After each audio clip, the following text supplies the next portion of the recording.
Тэгээ энийг сони юм болчиход байгаа маа. Би бас гайхаад байгаа ариун зэг шиг. Монгол улсын иргэн болгон их хурлд нэр дэвших хэрэгтэй. Тэр бол одоо бид нар үндсээ хуулиараа олгогдсон. Янз бүрийн шахалт шаардлагагүй, янз бүрийн критерийгүй шууд их хурлд нэр дэвших ёстой гэж боддог. Гэхдээ улсын их хурлын гишүүнүүд чи иргэх холбоотой ажиллаараа гэд арт түмэн сонгоод явуулдаг байхгүй. За чи иргэх холбоотой ажиллаж алга болчихоо гэд. Та нар алга болчдөг шүү гэж хэлдэг тийм ээ. Тийм учраас их хурлын гишүүнийг эргэж тайлангаа тавихыг нь хуулиар зөвшөөрсөн байна. Одоо энэ хуулийг ингээ харах юм бол ерөөсөө нэг кино найруулагч нөхөр хийсэн киногаа би энэ арт түмэнд үзүүлэх гэсэн юм а гэд явах юм байл. Чөлөөтөө. Тэгэл одоо ерөөсөө сая ариун зэг гишүүн яриад байгаа тэр сонгуулийн 18 хоног ямар ч утгагүй болно. Нэг сарын нэгнээс бүх хүмүүс зэрэг одоо янз бүрийн хэлбэртэй тайлан уулзтууд хийж эхэлнэ. Тэгвэл ерөөсөө тэр сонгуулийнхаа 18 хоногийг байхгүй болгоод чөлөөтэй болгосон дэр юм биш шүү. Нэг сарын нэгнээс бүгднгийн. Тэр 18 хоног ч угаасаа удахгүй бүх хүмүүс тодорцсон бүх хүмүүс тайлангаа хийцэн хойл нэг юм дүрсгсэн 18 хоног бий болно. Тэгэхээр эн чинь ерөөсөө ийм сони юм болох гээд байна. Тэгэхээр энэ дээр одоо нэг хариулт өгөөч. Хоёрдугаарт нь орон нутгийн сонгуулийн хуулиар бол орон нутгийн сонгуулийн чинь ингээд айхтар бацсан байж байгаа. Их хурлын сонгуулийг ингээд задгай тавих юм бол энэ нөгөө тэгш байх зарчим чи яах юм бэ? Нэг нь айхтар хатуу зарчмаар явдаг, нөгөөх нь задгай нэг сарын нэгнээс хойш одоо хүссэн хүн болгон өрсөлддөг энэ чиг рүү явах юм уу? Энийг тэгшдэхгүй юм уу? Ижисүүлэхгүй юм уу? Тэгээ ийм хоёр асуулт эхлээд асуу. Энэ хуулийг одоо бас хийхэд одоо маш их тийм хүндрэлтэй асуудал дагаж үүснэ. За энэ дөр хариулт өгөөч ажил хийсийг хүсэж байна. Одоо байгаа хүчин төгөлдөр мөрдөж байгаа сонгуулийн хуулинд чинь таны тэр яриад байгаа кино найруулагч гэсэн киноныхоо тухай яриад явах нь нээлттэй байгаа юм аа. Хязгаарлалцсан, хоригдсон байсан зүйлийг нээж өгöd байгаа асуудал огт биш шүү. Та хүн хуулийнхаа одоо яг энэ хоёр залтыг маш сайн уншаарай. Маш сайн уншаарай. Хориотой байгаа зүйлийг нээж өгöd байгаа юм биш. Бүгд хурал уулзалт хийх асуудал нээлттэй. Сонгуулийн сурчлагаа ихснээс хойш уулзалт чинь бол намайг дэмжээрээ би дэвшин гэж ингэж явах юм. Нэг сарын нэгнээс нэр дэвшүүлэх ажлын хугацаанд бол огт хинэн ч байсан би нэр дэвшиж байгаа юм.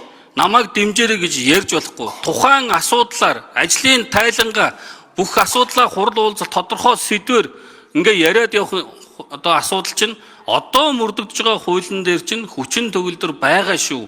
Тийм учраас энэ хуулийн чинь дагуу энэ хуулийн агуулгыг ойлгосон улсууд өнгөрсөн 24 оны сонгуулийн жил эхлснээс хойш 1 сарын 1-ээс хойш орон нутгаар бүхэлд нь тойроод явцсан шүү дээ.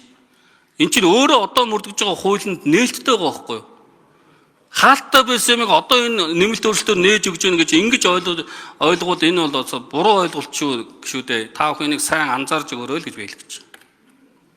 Орон нутгийн сонгуулийн хуулиуд энэ үндсэн хуулийн цэцгийн дүгнэлтэд ямар ч хамаагүй учраас тэр нь дараа нь яригнэз. Яг ер нь бол түрүүнд ариун зай гишүүнч асуужсэн. 2028 оны улсын хурлын сонгуул болохтой холбогдуулаад их хурлын сонгуулийнхаа тухай хуулийн тэртээ рүү гар хүрэх баха. Би хөрнө бах гэж бодож байгаа.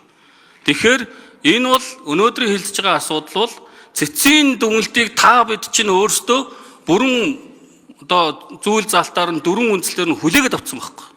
Нэрээ бид нар чинь давуу байдал олгосон ийм хууль баталсан байсан юм байна гэдээ өөртөө 100% хүлээгээд авцсан.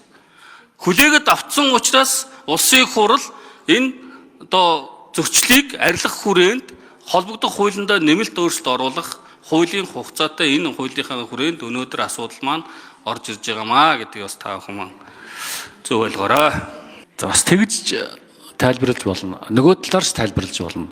Тэгэхээр одоо манай ажлын хэсэг одоо энэ анхны хэлцүүлгээр нь баттуулахыг санал оруулж ирж байгаа юм байна. Тэгэхээр хэдүүлээ бас энийг дахин сайн ярилцахгүй бол миний ярьдаг тэр кино найруулагч бол зүгээр нэг жишээ л байгаа юм.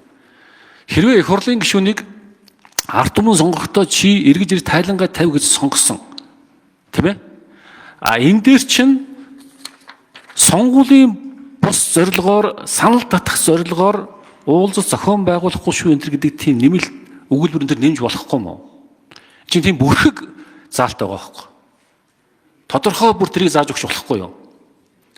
Энэ нэг тийм бүрхэг заалтаар маш олон юмуд задгай тавигдаж явах юм байна гэж нэгт харлаа. Хоёрт нь Монгол улсын бүх иргэн сонгуульд нэр дэвших ёстой. Гэхдээ бүгдээрээ нэг ижил гараанаас гардаг байх хэрэгтэй гэсэн зарчмыгаа барих ёстой болов уу бодож байна. Хэрвээ энэ дахиад хэлэхэд энэ асуудал батлагдах юм бол та 44-ийн 6-гийн залтыг ахаад оруулж ирж байгаа хуулийн залтыг уншаарай. Энэ хуулиар хориглоогүй арга хэмжээнд сонгогчдын санал татах зорилгоор явуулж байгаа үйл ажиллагаанд хамаарахгүй л гэж. Тэгэхээр сонгогчдын санал татах зорилгоор уулзалт түрүү ариун зэ гişэ асууж ирсэн ажлын тайлгаа бид нар чинь 4 жилээр сонгогдсон үнэ. Гишүүд хийсэн ажлын тайлан юмаа иргэдэд мэдээлэл өгөх үүрэгтэй. Бүгдийг хоригдож болохгүй цэцгийн дүгэлтэй холбогдуулаад. Тийм учраас улсын их хурлын тухай хууль, засгийн газрын тухай хууль, нэгжийн тухай хуулиудыг зөрчих юм билээ. Тийм учраас та ажлын тайлангаа тайлгах үүрэгч нь байгаа учраас тэр уулзалт хурлыг чинь нээлттэй болгоод өгье. Гагцгүй тэр хэвлэл материал тарааж болохгүй маа л гэж. Хэвлэл материалын цаана давуу байдлын байна, төсвийн мөнгөөр олон 10 хуудастай гоё ганган зурагтай ийм тайлангуудыг хийж тарааж байгаа нь өөрөө тэгш биш байна, шудраг биш байна.